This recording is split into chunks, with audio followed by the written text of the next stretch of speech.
YCP నాయకులు మాజీ central bank chairman Kamireddy Satyanarayana Reddy నోరు అదుపులో పెట్టుకుని మాట్లాడితే మంచిదని టీడీపీ తిరుపతి పార్లమెంట్ కార్యదర్శి దార్ల రాజేంద్ర హెచ్చరించారు. టీడీపీ సూలూరుపేట నియోజకవర్గం నాయకులు కొండేపాటి గంగా ప్రసాద్, నిలవల సుబ్రహ్మణ్యంలపై సత్యనారాయణ రెడ్డి మీడియా సమావేశంలో అనుచిత వ్యాఖ్యలు చేశారంటూ ప్రతిస్పందనగా నాయుడుపేటలో ఏర్పాటు చేసిన మీడియా సమావేశంలో రాజేంద్ర మాట్లాడారు.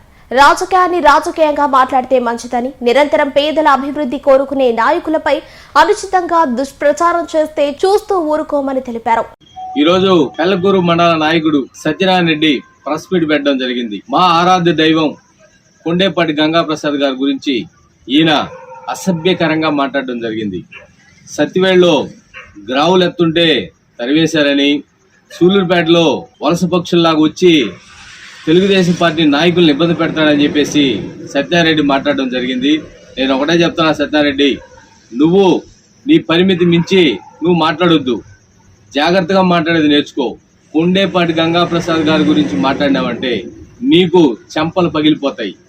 ఈరోజు పేద బడుగు బలహీన వర్గాల వారికి అండగా నిలబడి ఈరోజు ప్రతి కాన్స్టిట్యున్సీలో కూడా ఆయన ఏ విధమైనటువంటి సర్వీస్ చేస్తున్నాడో ఇవన్నీ కూడా తెలుసుకోమని చెప్తా ఉన్నా.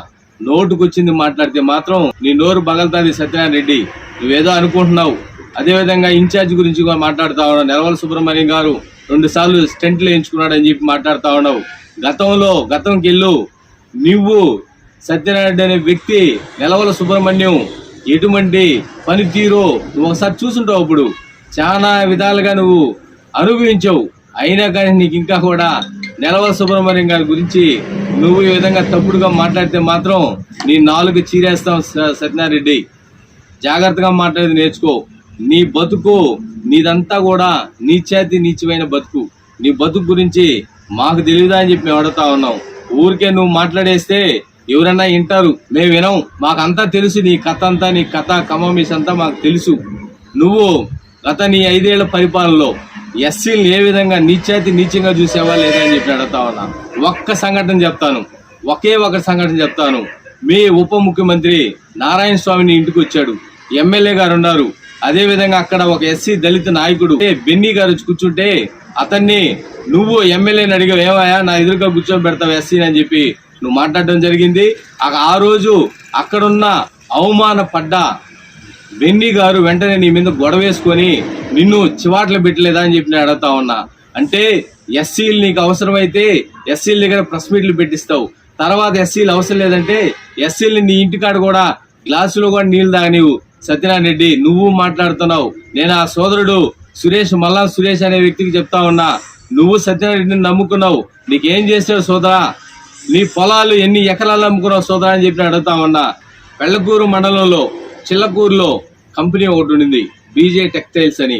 ఆ కంపెనీలో నీ బతికేది సత్యనారాయణ రెడ్డి చెప్పు. అక్కడ వాళ్ళని బెదిరించి నీ ఇంటికాడి నుంచి టీలు తెచ్చి అమ్మావు.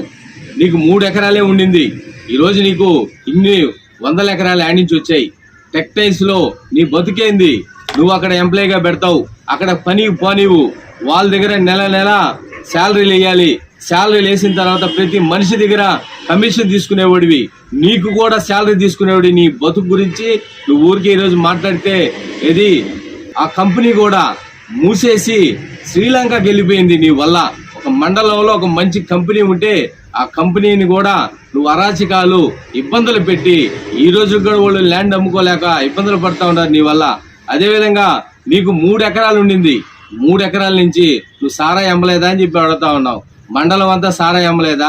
ప్రతి మండలానికి సారాయి తీసుకోలేదా? నీ బతుకు గురించి మాట్లాడుతూ ఉన్నావు. అదేవిధంగా నీ ఫ్రెండ్ అయిన సీతారామరెడ్డి, ఆయన్ని గతంలో పిలిపించి ఆయన దగ్గర పెట్టుబడి పెట్టించుకున్నావు. మా రొయ్యలగుంటలో పెట్టుబడి పెడదాం రండి, మంచి లాభాలు వస్తున్నాయని చెప్పి ఆయన్ని పిలిచి ఆయనకి 50 లక్షల రూపాయలు నువ్వు ముగించలేదా అని చెప్పి నేను అడుగుతా ఉన్నా. ముగిచ్చేసి ఆయన అప్పు అడిగితే నువ్వు కేసులు పెట్టించలేదా? నువ్వు ఇబ్బందులు పెట్టలేదా అని చెప్పి మేము అడుగుతా ఉన్నావు. ఇవన్నీ ఎవరికైనా తెలియదు అనుకుంటున్నావా అని నేను అడుగుతా ఉన్నా. అదేవిధంగా కలత్తూరు శేఖర్ రెడ్డి తెలియదా నీకు అని చెప్పి అడుగుతా ఉన్నా. నీ సోదరుడు మీ పార్టీలో ఉన్న కలత్తూరు శేఖర్ రెడ్డి, నువ్వు బంగారంపేట పోయి గ్రావులు ఎత్తుంటే కలత్తూరు శేఖర్ రెడ్డి, కలత్తూరు మనుషులు అందరూ కలిసి నీ పంచి ఓడదీసి నిన్ను తరివేలేదా అని చెప్పి అడుగుతా ఉన్నా. నీ బతుకు గురించి నువ్వు మాట్లాడుతా ఉన్నావు, మా గురించి మాట్లాడుతా ఉన్నావు నీచాతి నీచంగా. అసలు మా గురించి మాట్లాడే క్యాపబిలిటీ అన్న ఉందా అని చెప్పి నేను అడుగుతా ఉన్నా.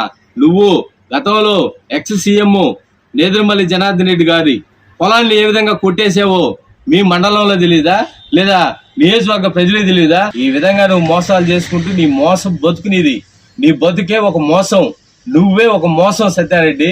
నువ్వు ఈ రోజు మా గురించి మాట్లాడతావు, నువ్వు మా గంగాప్రసాద్ గారి గురించి మాట్లాడతావు, అదే విధంగా నెలవల సుబ్రహ్మణ్యం గారి గురించి మాట్లాడతావు. నీ బతుకంతా కూడా మాకు తెలుసు. సారాయం మేవు నువ్వు మండలంలో ఎస్సీలకి గొడవలు పెడతావు, ఎస్సీలని కొట్టుకునే విధంగా చేస్తావు. కానీ నీకు ఆపద వచ్చినప్పుడు ఎస్సీలు కావాలి, ఎస్సీల సపోర్ట్ కావాలి. నీకు సిగ్గు లేకుండా నువ్వు మొగోడు అయితే నువ్వేరా ఈ రోజు నా మీద ప్రెస్ మీట్ పెట్టించేదానికి ఎస్సీలని ప్రోత్సహిస్తున్నావు. ఇల్లు కాదు నీ ఇంటిని ముట్టడిస్తాం. నువ్వు గతంలో చేసినటువంటి మాకు గుర్తున్నాయి సత్యారెడ్డి. నిన్నే పెద్ద విషయం కాదు. కేవలం నారా చంద్రబాబు నాయుడు గారి దగ్గర క్రమశిక్షణతో పెరిగిన వ్యక్తులు మేము. ఈ రోజు కూడా మా సూలూరుపేట కాన్స్టిట్యున్సీలో ఏ విధమైనటువంటి అభివృద్ధి చేస్తుందో మా ఎమ్మెల్యే నెలవల విజయశ్రీ గారు మాకందరికి తెలుసు. ఈ నియోజకవర్గ ప్రజలు కూడా చూస్తున్నారు.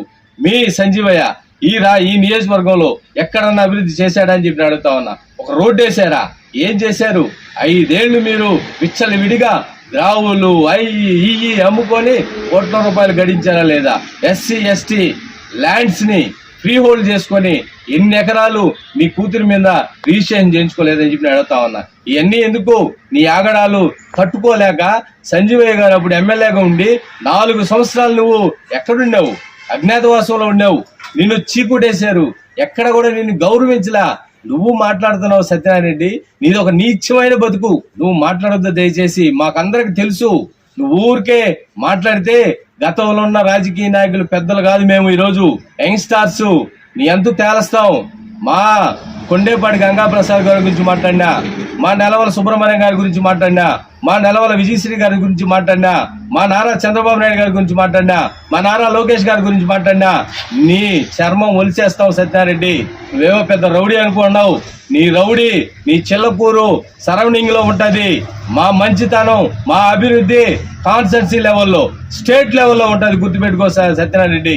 ఒళ్ళు దగ్గర పెట్టుకొని మాట్లాడేది నేర్చుకో. మమ్మల్ని అంట కొడతారంట. ఎవరయ్యా మమ్మల్ని కొట్టేది? మమ్మల్ని ఎవరు కొట్టేది? పంచులు ఓడి తీసుకొని పెరిగించినవే నువ్వు. సిగ్గులేదు బతుకునేది. నువ్వు ఊరికే మాట్లాడతావా? 786 రఫీ గారి గురించి నువ్వు పదే మాట్లాడుతా ఉన్నావు. గతంలో ఏ విధంగా రఫీ గారు కష్టపడ్డారో మాకు తెలీదా? మీకోసం సంజీవయ్య కోసం పడరాను పాటు పడ్డాడో మాకు తెలీదా?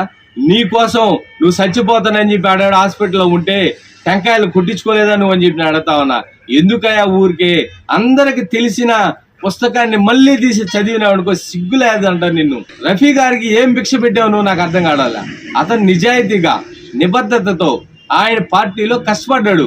కష్టపడిన దానికి ఆయనకి అప్పుడు మున్సిపల్ వైస్ చైర్మన్ ఇచ్చారు. తర్వాత ఈరోజు టీడీపీలోకి వచ్చిన తర్వాత నెలవల సుబ్రహ్మణ్యం గారు, కొండేపాటి గంగాప్రసాద్ గారు ఆయనకి కావాల్సినటువంటి సముచిత స్థానాన్ని కట్టబెట్టారు. ఒకటే చెప్తా ఉన్నాం సత్యనారాయణ, నీ బుడ్డ బెదిరింపులకి దార్ల రాజేంద్ర అనే వ్యక్తి భయపడ్డావు. గతంలో 5 ఏళ్లు విరోచితంగా పోరాడా మీ సంజీవయ్య. నువ్వు అప్పుడున్న నాయకులు కలిసి నా మీద 12 కేసులు కట్టించి ఒక రౌడీ షీట్ కట్టించారు. అయినా గాని ఎక్కడా భయపడకుండా తెలుగుదేశం పార్టీ జెండా పట్టుకొని 5 ఏళ్లు పోరాడా. ఇప్పుడే నువ్వే నన్ను బుట్ట బెదిరింపులు బదిలించేది? అవసరమైతే నిన్ను జాగ్రత్తగా మాట్లాడేది నేర్చుకో సత్యనారాయణ. వయసుకి గౌరవిస్తా